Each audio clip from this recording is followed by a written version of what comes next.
వాళ్ళు ఎంతోమంది యువత చెడు వ్యసనాలకు, చెడు మీదనే వాళ్ళ దృష్టి, చెడు మీదనే వాళ్ళ సోయి.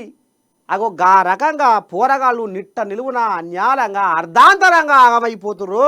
సినిమా నిర్మాతలారా జర్ర మీకు మళ్ళొక్కసారి చెప్తున్నాము, ముళ్ళుగర్ర గుచ్చి చెప్పేటట్టుగా చెప్పించుకోకూరి. ముళ్ళుగర్ర కుచ్చి కుచ్చి కుచ్చి చెప్పించేటట్టుగా మీరు చెప్పించుకోకూరి. జర తస్మాత్ జాగ్రత్త, ఒళ్ళు దగ్గర పెట్టుకొని సమాజానికి ఒక రాగసక్కని సందేశం. పోరగాళ్ళ బతుకుల్లో నేటి యువత సినిమాల వైపు దృష్టి మళ్లించి ఎంతమంది ఆగమైపోతుర్రో. ఇక ఇంట్లో మీ సినిమాలు చేయబట్టి ఇలా వర్గాలు, రాజకీయం కంటే ఎక్కువైన ఇలా వర్గాలు, ఫ్యాన్స్ వర్గాలు, వాళ్ళ కొట్లాటలు, వాళ్ళ తండ్లాటలు, కింద తొక్కిసలాటలు అర్ధాంతరంగా ఆగమైతురు. మీరు చేయబట్టి, మీ సినిమాలు చేయబట్టి. కానీ మీరు తీసే సినిమాలు ఒక అర్థవంతంగా ఉండాలి, సమాజానికి అక్కడికొచ్చే విధంగా ఉండాలి.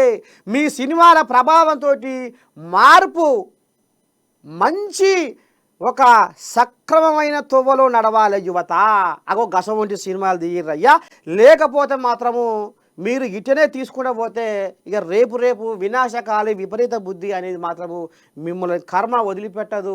ఖచ్చితంగా ఏదో ఒక రోజు మీరు పశ్చాత్తాపం పడవలసిందే. మొత్తానికైతే ఇండస్ట్రీపై మహిళా కమిషన్ సీరియస్ కావాలి. ఎంతమంది ఆగమైపోతున్నారు రోడ్ల మీద యువత. ఆయన హీరో లొడాసంగ్ వేసుకుంటే లొడాసంగు, హీరోయిన్ గీడికే జాకెట్ వేసుకుంటే ఇగో ఈడికే జాకెట్, ఇగో గీడికే జాకెట్. ఏమన్నా అందం సందం ఉందా? కట్టు బొట్టు